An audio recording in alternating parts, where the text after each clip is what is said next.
Good morning everyone. अब हमारा topic रहेगा एनाटॉमी का। देखो, जब व्यक्ति अभ्यास करने लग जाता है तो सब प्रकार की चीज़ें हैं वो हमारी जो उलझने हैं वो सुलझ जाती हैं, सुलझन में आ जाती हैं। तो मैं सुशीला योगाचार्य चूरू से आप सभी का अभिनंदन करती हूँ। तो आज मैं शुरू करने जा रही हूँ। एक टॉपिक है साइंस का, बायोलॉजी का। हालांकि शुरुआत जब मैंने 10th की थी उस टाइम मैंने कॉमर्स ली थी, क्योंकि साइंस की तरफ मेरा रुझान बहुत अच्छा था, क्योंकि मुझे इसमें आनंद आता है। लेकिन हमारे वहाँ एक शिक्षक का अभाव था। कॉमर्स का कोई हमारे जो भीमसर, जो वहाँ से मैंने 10th की है, शिक्षा ग्रहण की थी, वहाँ मतलब वो नहीं था कॉमर्स का कोई टीचर। इसलिए न बायोलॉजी का था न कॉमर्स का था। इसलिए 10 दिन तो रखा, उसके बाद में मैंने चेंज कर दिया, आर्ट्स लेना पड़ा मजबूरी में। बाकी मेरा सब्जेक्ट है, मैं ये मानती हूँ कि मेरा दिमाग साइंस में ज़्यादा चलता है, तो मुझे अच्छा लगता है। तब मैं क्या है कि जल्दी ये साइंस के टॉपिक पूरे कर रही हूँ। तो आज मैं आपके समक्ष टॉपिक प्रस्तुत करना चाहती हूँ, वो है हमारी ग्रंथियाँ।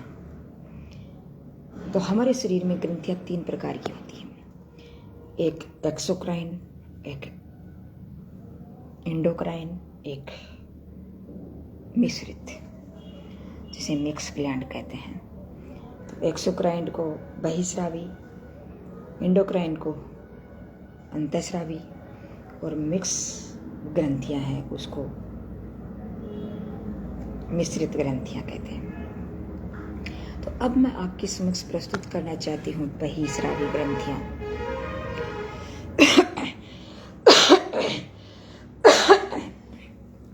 बहिस्रावी ग्रंथियां हैं वो बहुत सारी हैं। तो इसमें सबसे मेन जो चीज़ है वो आपके समक्ष प्रस्तुत करनी चाहती हूँ कि एंडोक्राइन और एक्सोक्राइन, इसमें मतलब भिन्नता क्या है। तो एंडोक्राइन ग्रंथियाँ हैं और एक्सोक्राइन ग्रंथियाँ हैं। इन दोनों में मतलब एक्सोक्राइन ग्रंथियाँ है वो एक नली में होती है, और एंडोक्राइन है वो नली विहीन होती है। और एंडोक्राइन ग्रंथि है वो ब्लड से टच रहती है, और एक्सोक्राइन ग्रंथि है वो ब्लड से टच नहीं रहती है। तो एक्सोक्राइन ग्रंथि है उसमें मतलब आंसू हैं, जैसे विशेष थोड़ा नॉर्मल आपके समक्ष से थोड़ा सा उसका प्रस्तावना प्रस्तुत करूं। जैसे मतलब एक तो आंसू है, पेशाब है, और गीड है, वमन है, लार है। तो ये चीज़ है, ये एक डक्ट जैसे नली युक्त है ये ग्रंथि है, और वो है डक्टलेस, ये डक्ट युक्त ग्रंथि है। तो एक्सोक्राइन डक्ट युक्त ग्रंथि है। तो इसमें सबसे पहली ग्रंथि है सेरोमीन ग्रंथि, सेरोमीन ग्लैंड बोलते हैं जिसे। तो ये हमारे कान में पाई जाती है। इस कान में इस ग्रंथि का काम क्या है? कान में मोम बनाना, जो चिट्टा बोलते हैं जिसे हम, वो बनाने का काम ये करती है। तो इस ग्रंथि को हम सेरोमीन ग्रंथि कहते हैं। उसके बाद में आती है आँख की ग्रंथि। जैसे ऊपर से लेकर के नीचे तक जब हम चलेंगे तो उस हिसाब से धीरे धीरे हमें ये एक्सप्लेन करते चलेंगे। दूसरी ग्रंथि है लेक्राइमन ग्रंथि, जो हमारी आँख में पाई जाती है, जो आंसू का निर्माण करती है। और इसमें इस आंसुओं में लाइसोजाइम भी पाया जाता है, जो इस यहाँ के जो कीटाणु है, हमारी आँखों के कीटाणुओं का प्रवेश न करे, इसकी रक्षा लाइसोजाइम करता है। लाइसोजाइम एक ऐसा एंजाइम है जो सभी प्रकार के कीटाणुओं को का भक्षण करता है। उसके बाद में एक हमारे साइड में, एक आँख की साइड में या अंदर की तरफ, जैसे ये आँख है इसके अंदर की तरफ यहाँ पंक्टम एक ग्रंथि है, जो क्या है उसका काम है आँख में आंसू को भेजना।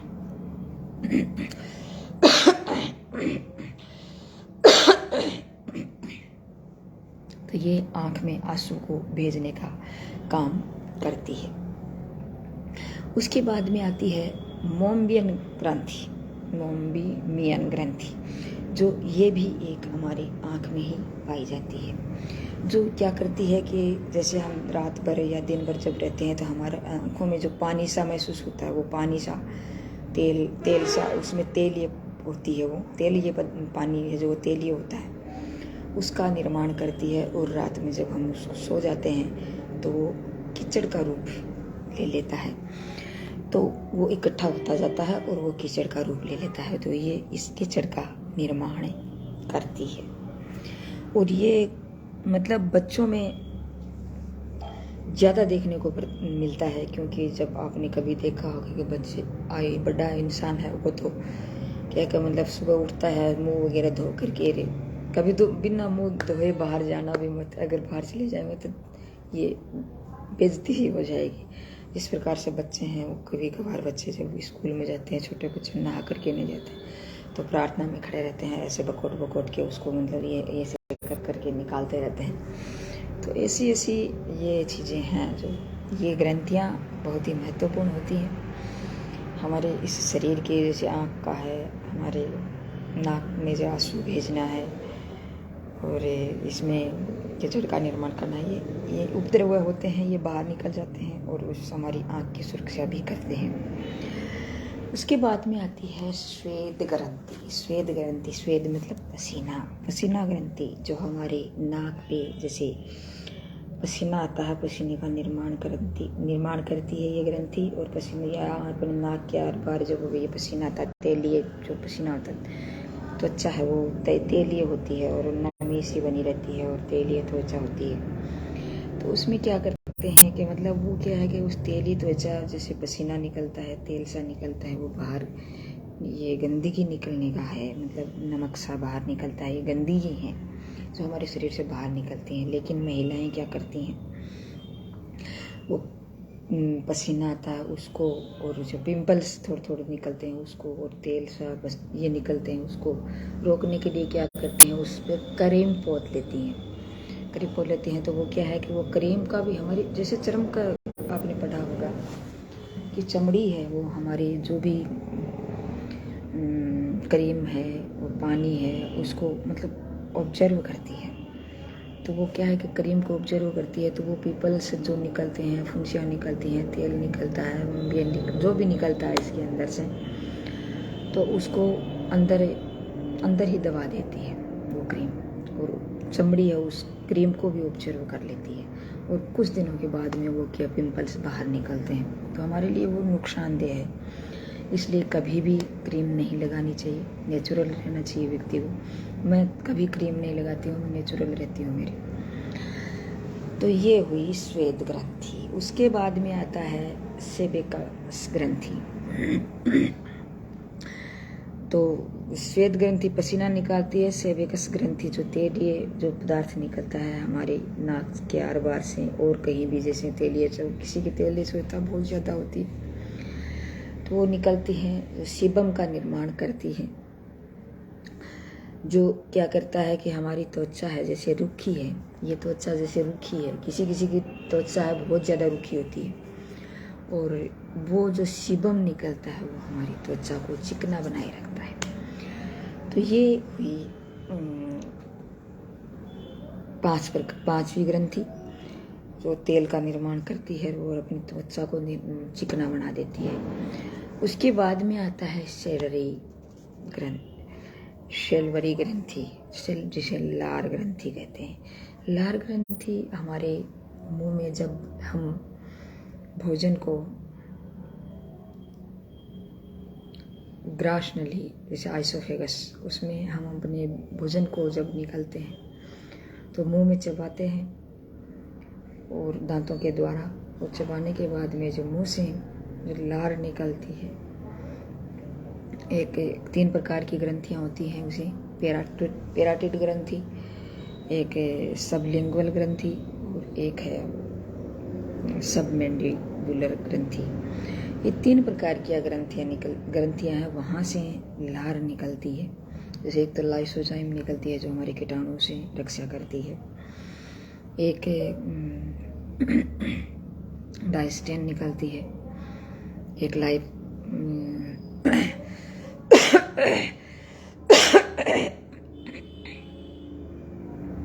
डायस्टेन निकलती है जो स्टार्च और मंड का पाचन करती है, और एक म्यूकस निकलता है जो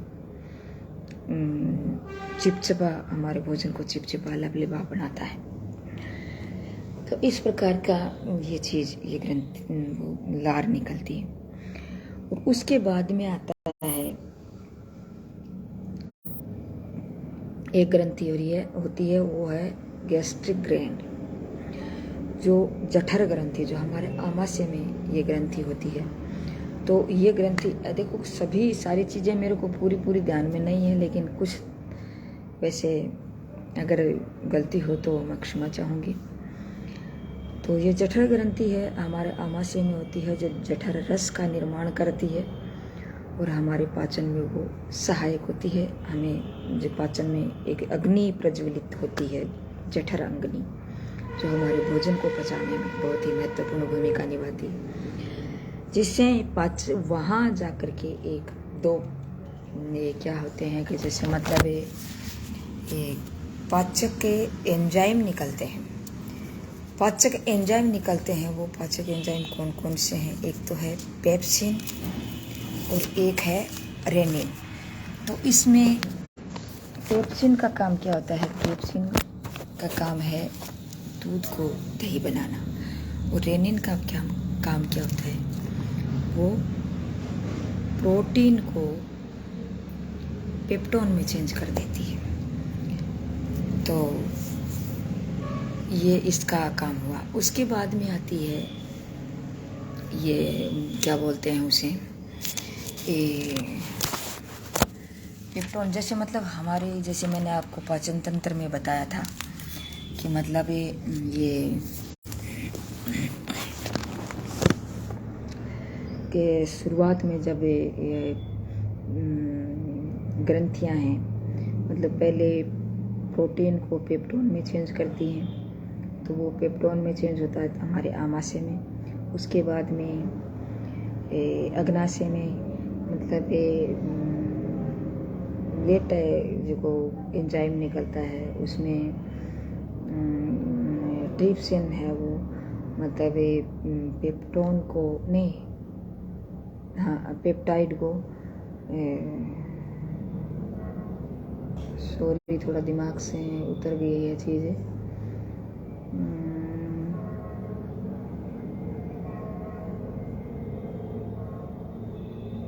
पेप्टोन को पेप्टाइड में चेंज करती है।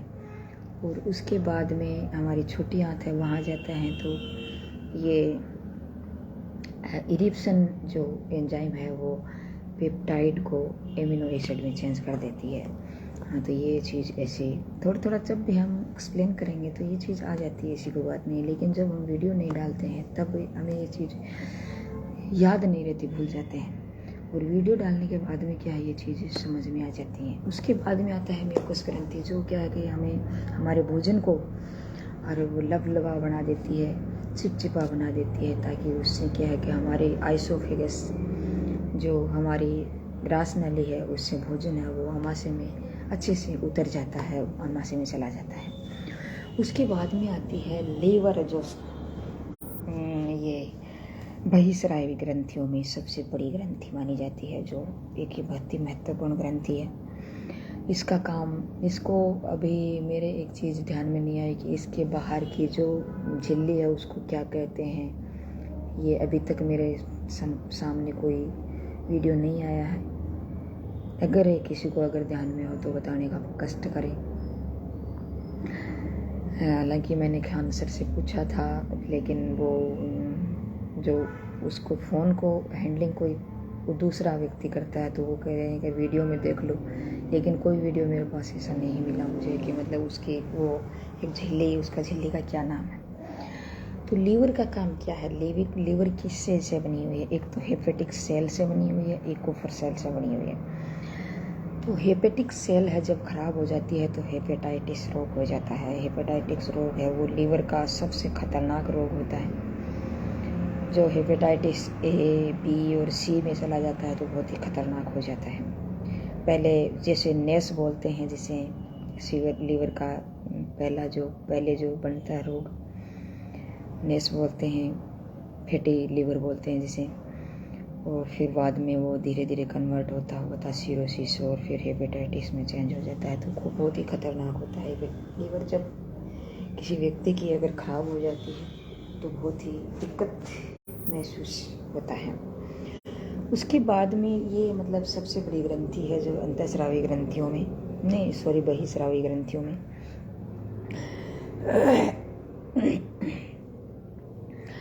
और इसमें और ये अपनी जो कोशिकाएं हैं वो क्षतिग्रस्त कोशिकाएं हैं उसको जल्दी से ठीक कर लेती है।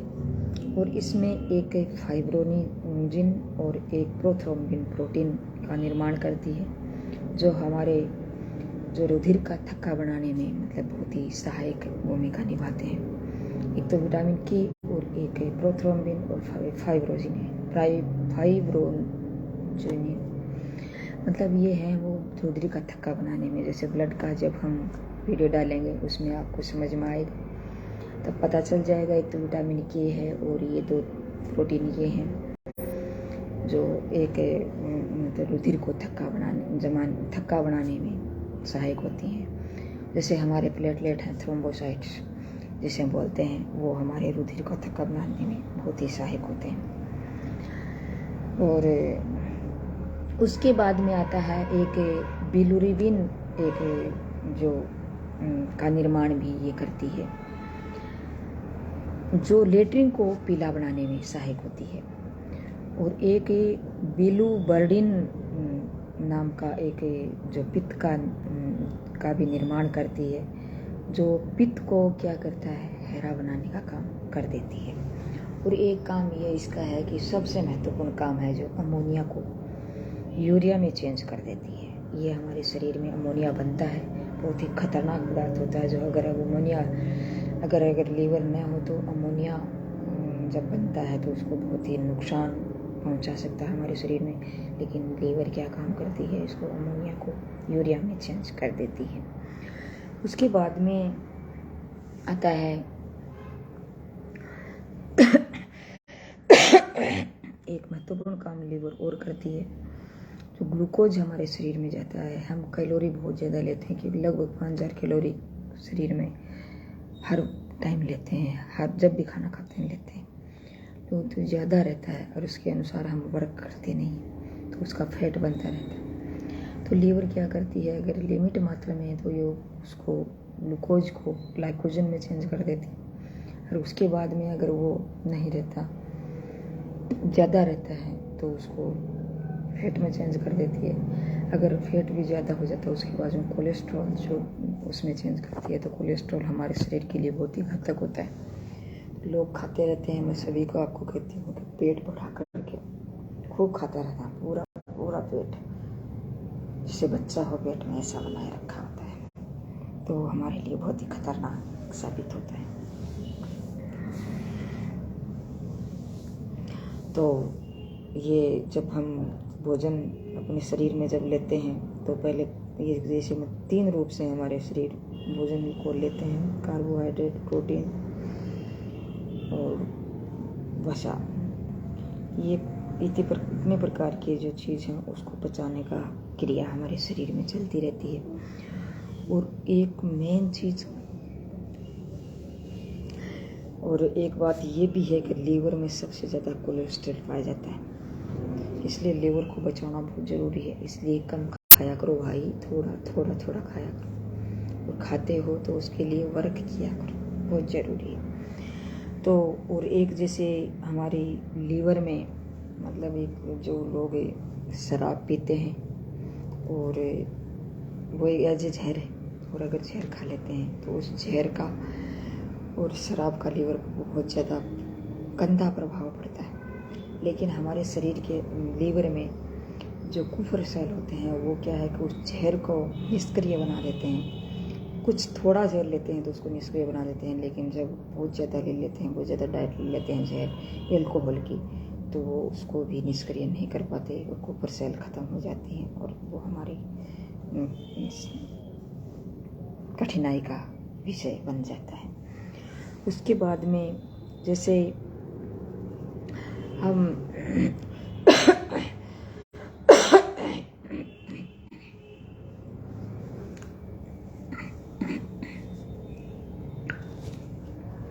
तो शायद मेरी समझ में इतना ही है। और भ्रूण अवस्था में जब बच्चा भ्रूण अवस्था में होता है, जैसे बड़ा व्यक्ति होता है उसका आरबीसी का निर्माण कहाँ होता है, मतलब बोन मेरो में होता है। और जब बच्चा छोटा होता है तो उसका भ्रूण का जो आरबीसी है वो लीवर के मेसोडर्म में बनता है। तो ये हमारी लीवर का हुआ। तो इसमें इतनी ही जो हमारी ग्रंथियां हैं, ये बहिस्रावी ग्रंथियां, जिसे हम एक्सोक्राइन कहते हैं, और जो डक्ट युक्त होती है और ब्लड के टच में नहीं होती। तो आंसू निकलता है, क्या ये ब्लड के टच में रहता है? लार निकलती है, क्या ब्लड के टच में रहता है? और नाक से नीटा निकलते हैं, क्या वो ब्लड के टच में रहता है? क्या हम जैसे वमन करते हैं उल्टी, क्या ब्लड में टच में रहता है? कान से मोम निकलता है, क्या ब्लड नहीं रहता? तो इसलिए इसे डक्टलेस ग्रंथि कहा जाता है और इसकी सबसे बड़ी ग्रंथि है वो लीवर है। तो आज बस इस लीवर की बहिस्रावी ग्रंथि के बारे में संपूर्ण चर्चा आपके समक्ष प्रस्तुत की। और मैं खान सर को सबसे बहुत ही ज़्यादा धन्यवाद देती हूँ कि उन्होंने, अगर उनके वीडियो से मैंने जब पढ़ा तो ये मेरी चीज़ समझ में आई, तो बहुत बहुत धन्यवाद देती हूँ। जय हिंद, जय भारत।